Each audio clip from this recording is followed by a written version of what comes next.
Desde San José, Costa Rica, les presentamos puroperiodismo.com, con lo mejor del periodismo. Hoy conversamos con Juan Carlos Hidalgo, analista costarricense basado en Washington, D.C., en el Cairo Institute. Buenas tardes, Juan Carlos. Buenas tardes, un placer como siempre.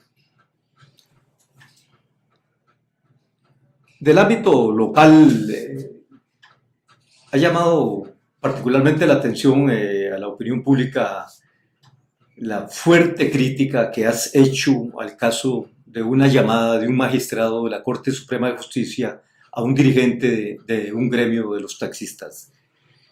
¿Por qué la intensidad de esa observación tuya en este caso? Creo que hay que poner una línea roja cuando se trata de los buenos procedimientos y las buenas prácticas del Poder Judicial, particularmente la Sala Constitucional. Para nadie es un secreto que la Sala Constitucional en Costa Rica se ha vuelto el órgano de última instancia, en un Senado todopoderoso, en donde muchas cuestiones de política pública se están dirimiendo. Todo, desde pensiones, el estatus de Uber en Costa Rica, la ley de protección animal, todo está pasando cada vez más por la Sala Cuarta. Ahora bien, tenemos una situación en nuestro país en donde la Constitución costarricense es muy ambigua en muchos ámbitos.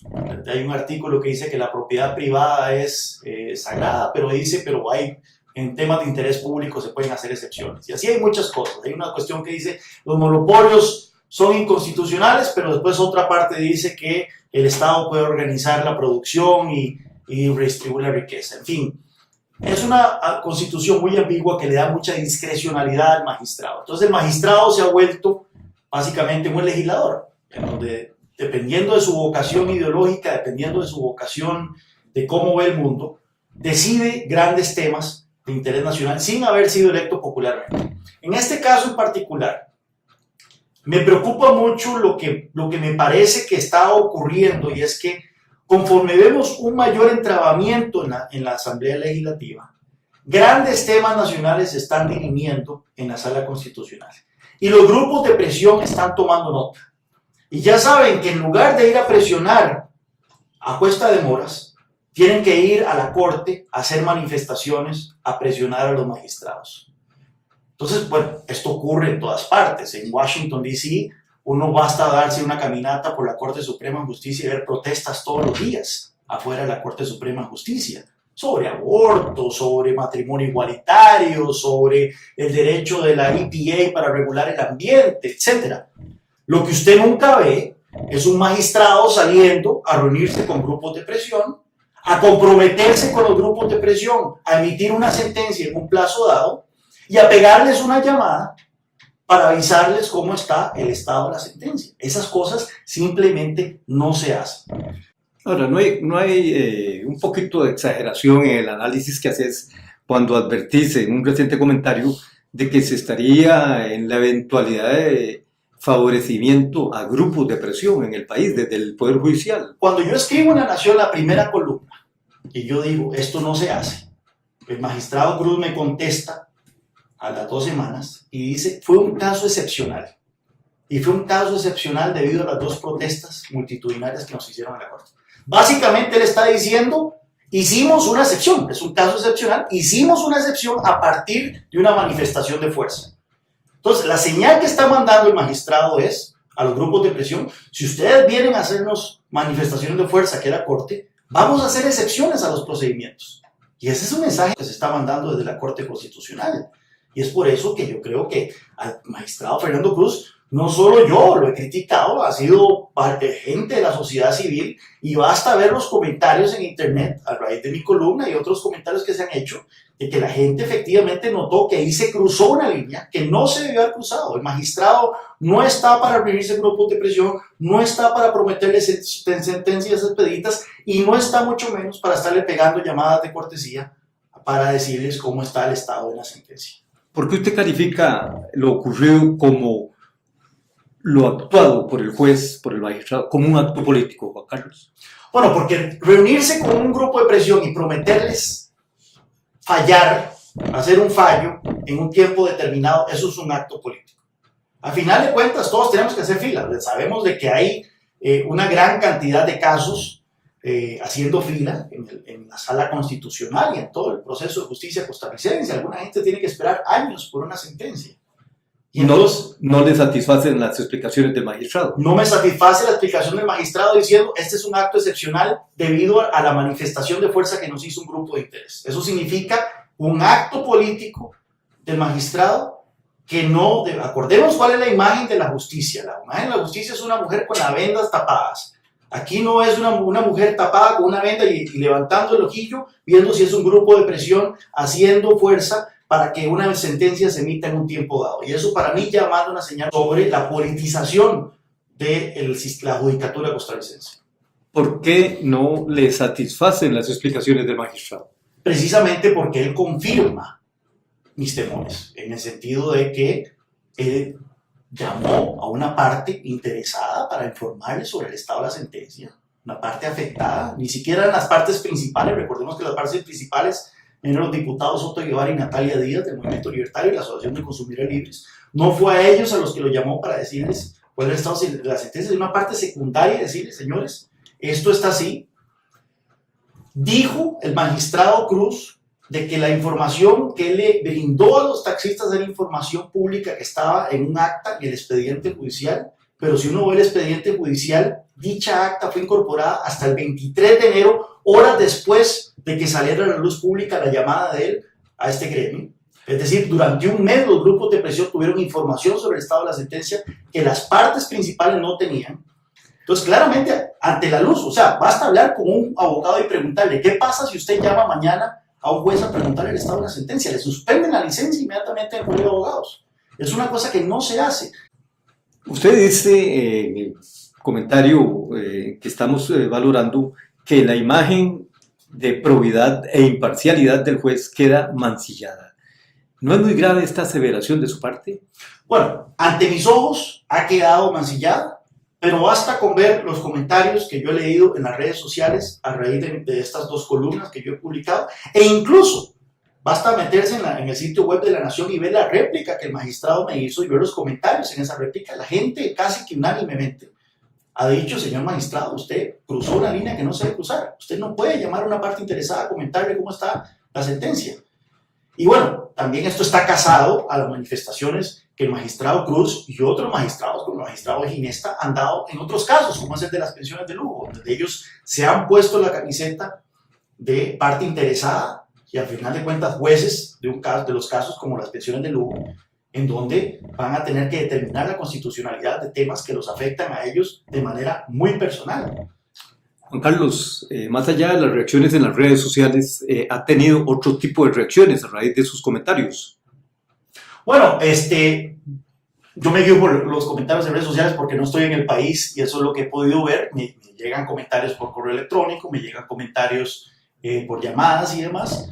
Pero ¿Del magistrado? El magistrado yo no he tenido comunicación con él más allá de la respuesta que me dio en el periódico La Nación.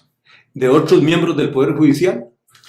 La única vez que yo recibí una comunicación de un miembro del Poder Judicial fue cuando publiqué una columna precisamente sobre ese papel preocupante que juegan los magistrados de la Corte Constitucional como juez y parte en el tema de las pensiones de lujo. Recibí un correo de uno de los miembros del Poder Judicial diciendo yo pedí ser excusada de reconocer este caso, pero mis compañeros no me aceptaron esa solicitud. ¿Por qué le apunta tan fuerte en su apreciación, en su comentario, al Poder Judicial? Porque el Poder Judicial se ha erigido en la última instancia de la toma de decisiones del país. Aquí podemos incluso tener escenarios en donde tenemos a 38 diputados a favor de una reforma y la Sala Constitucional puede decir, sin ningún tipo de sustento constitucional claro, puede decir, eso no va. El tema de las pensiones de lujo, por ejemplo. El tema de las pensiones de lujo, usted puede tener 38 diputados diciendo, hay que ponerle coto a las pensiones de lujo. Y la Sala Constitucional, con una interpretación antojadiza de un artículo de la Constitución que dice que los derechos adquiridos no se pueden tocar, la Sala Constitucional básicamente puede paralizar las grandes reformas que necesita este país. Entonces, En su análisis se ha deteriorado la imagen de la entidad constitucional desde su perspectiva de la función esa de supremacía del orden constitucional en la normativa del país. a mí me preocupa porque yo tengo una relación de amor-odio con la Sala Constitucional. Por una parte, la Sala Constitucional se ha vuelto, ha sido históricamente una gran defensora de los derechos individuales de los costarricenses ante los abusos de los administrados, como dicen los abogados. Yo no soy abogado, pero como dicen, de los administrados ante los abusos del Estado, y en ese sentido ha jugado un papel fundamental, sin duda alguna.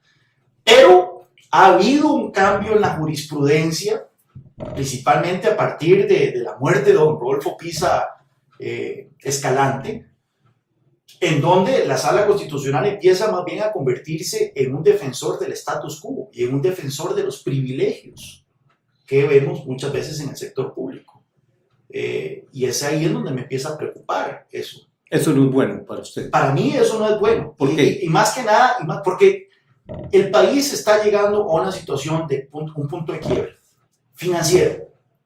O sea, la Sala Constitucional cuando dice de que aun cuando el país no tiene capacidad económica para cumplir con los mandatos legales y constitucionales en materia de gasto. Sabemos que existen leyes que determinan de que el 7% de la recaudación del impuesto de renta tiene que ir al PANI, que el 8% tiene que ir al Ministerio de la Educación Pública, etc.